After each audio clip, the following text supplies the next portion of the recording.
I've got Becky Smith, Gary Smith, Betty, and Marvin Leonard, I think.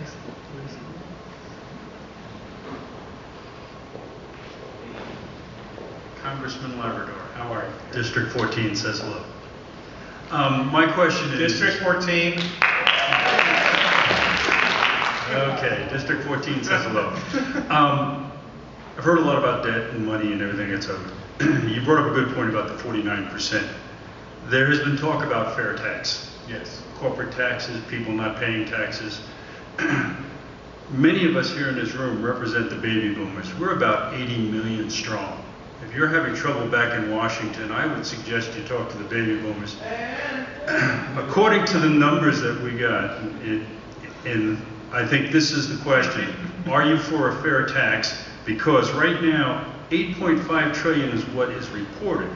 But if you add up everything that's owed to Social Security, veterans benefits, and government pension plans, it's almost that was 8.9 trillion. We actually owe, we, the United States, owe the people of the United States $73 trillion. And that was on the front page of the USA Today today. So fair tax is the way to get us out of this immediately and to cut unnecessary departments like EPA, because we can take care of it here in Idaho.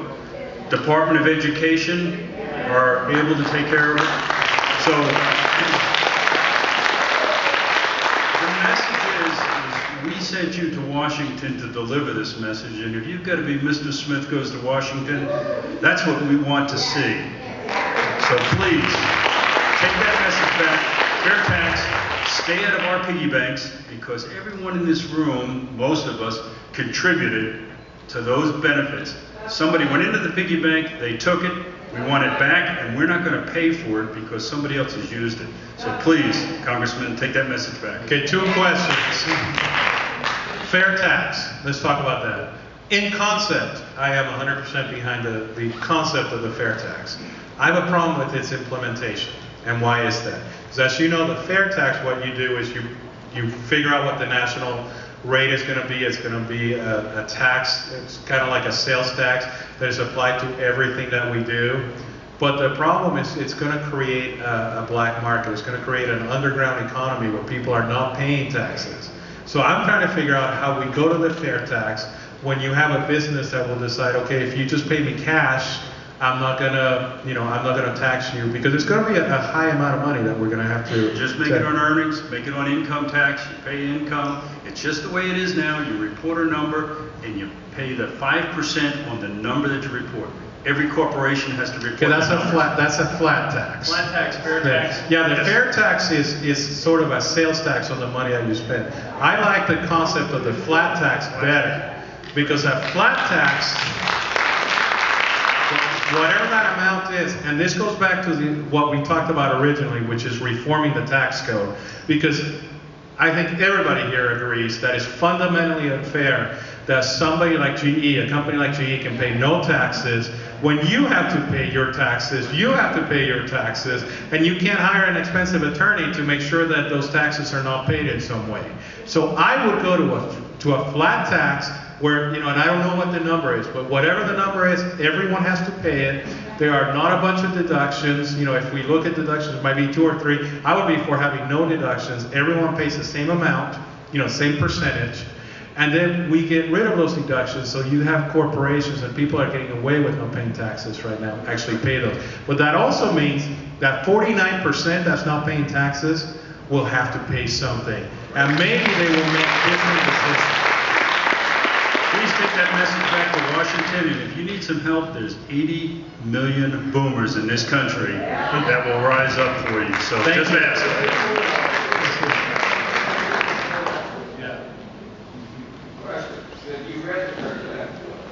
I have not, but actually the writer of the Fair Tax book is one of my freshman classmates, and I've talked to him about it, but I have not read the book. It explains how to take care of that. I never found anybody yet that read the book that doesn't say, yeah, that's the way it should be. No, I like the concept. I like the concept of it. I'll have to read the book. Thank you. This is not my question, but will there be a new tax proposal out of the camp committee this year? That's what I'm hearing. I'm hearing that there's going to be a new tax proposal. It's actually what's being discussed because, you know, we need to move beyond this whole battle about the Bush tax cuts. We need to move beyond that. What we need to do is just completely reform the tax system, and then the Bush tax cuts become irrelevant because we just have a system that's broken right now. Sorry, you already asked the question. Yes. My question is, and it's my wife's question, how can the Republicans better communicate with the people, and in general, and you in particular, to the people in our district? Okay, the way I'm doing it, and this is a great question because as you know, we have the mass media that will generally not send our message out to the people. You know, they're always going to send a different message. Some people within the mass media are more fair than others, but it's not typically going to carry the Republican message or the Republican mantra. We're lucky right now that we have alternative media, we have things like Fox News, we have talk radio and things like that. But what I do specifically is I'm on the radio all the time here in Idaho. I do town hall meetings, and we also have a weekly newsletter that we send out so people can know what we're doing back in Washington. So if you go to our website, you can actually sign up for the newsletter, and you will know a little bit more about what we're doing. We try pretty faithfully to send out a weekly newsletter about the issues of that week, whatever's relevant about that week. Thank you. Thank you. And this will, now that it's 8:30, this will be the final question, and its last name is Ness. It must be Daryl. There he is.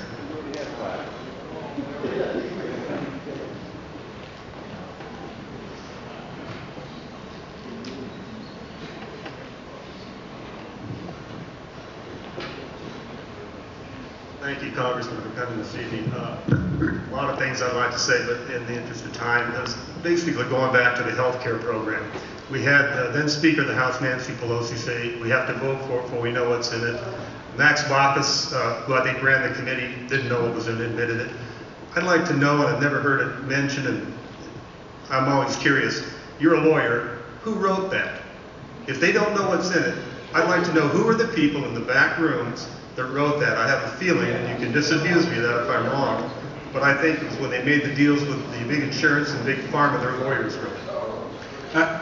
I can't disabuse you of that. I don't have any evidence that that's what happened, but I wouldn't be surprised if that's the way it happened. So even you on the inside, as a little tiny bit, you don't know. I don't know who wrote it. It's clear that Nancy Pelosi did not write it. It's clear that Max Baucus did not write it. Or any of the other senators. Or any of the other senators and Congress people. It's clear that there were people with influence. Now, what I can't tell you if it was their staff or if it was somebody else.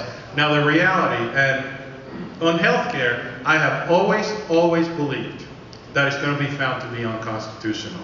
And many people disagreed with me. I was actually the sponsor in the Idaho legislature of the Idaho Healthcare Freedom Act, because I believe it's fundamentally unconstitutional for the federal government to mandate that people have to purchase a product or a service. There's no question about it in my mind.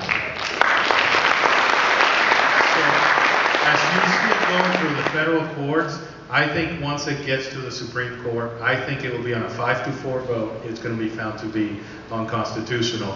But it goes back to the question, the comments that I had in the beginning. We do have to find a solution because just finding Obamacare unconstitutional does not solve the real problems that we have, which is increased cost in healthcare. Right. And we have to make sure that we reduce the cost of healthcare so it can be more affordable for most individuals. But I think it tells us something that we don't know what in the hell's going on they're doing. You're right. And I'd have to say that it's devolved from a representative republic to an organized crime syndicate. And that's pretty much what it is. And we can hopefully not be able to change it, but it looks pretty rough. Those are your words, not mine. All right. Hey, I want to thank you all for being here. It's been a tremendous pleasure. And I just want to go back to the question that was asked over here. It is not too late. I just want you to leave tonight frustrated maybe a little bit, discouraged a little bit, but understanding that we can make a difference Because if we could make a difference, I would actually be doing something else. I would actually be at home with my family and my kids. I have a beautiful family, I have a beautiful wife, I have a beautiful home here in Eagle, Idaho. And instead, every week I'm flying out to Washington, D.C. trying to fight the fight. I need you to fight this fight with me. Do not be discouraged, stand up tall, and help me change America. Thank you very much. Give him a big round of applause. Thank you so much, Congressman Labrador, for being here tonight. If I could have you all stay for just 1 second before you head out of here. Thanks. We really appreciate you taking the time to come see us tonight. I'd like to try one real quick experiment while everybody's still here. I'm going to ask my wife to help me with this, and she's going to beat me on the way home for doing this, but I'm going to do it anyhow. If I could have you yell as loud as you can, and I know you can do this, listen. I just want you to yell the word listen as loud as you can. I know you're good at this because I've heard it before, so give it a shot. Okay, well, I was actually going to have her do it alone first and then everybody do it together. But let's try that one more time. Just give me listen, just you. Listen! Now see, that was actually pretty good, and you can see why I'm scared of it. And now let's try that again, everybody, the same word, listen. Folks, we can be one voice alone, or we can be 300 million voices that are one voice. And that's what we're all about, and that's what Congressman Labrador needs for us to be, and that's what we need for us to be if we want to get things done. It's possible for us to make that difference. We need your help. Everybody needs your help. Tell your family, tell your friends, get off the couch, let's get busy, and let's take this country back. Thank you so much for coming tonight. We really appreciate your input. Have a wonderful evening.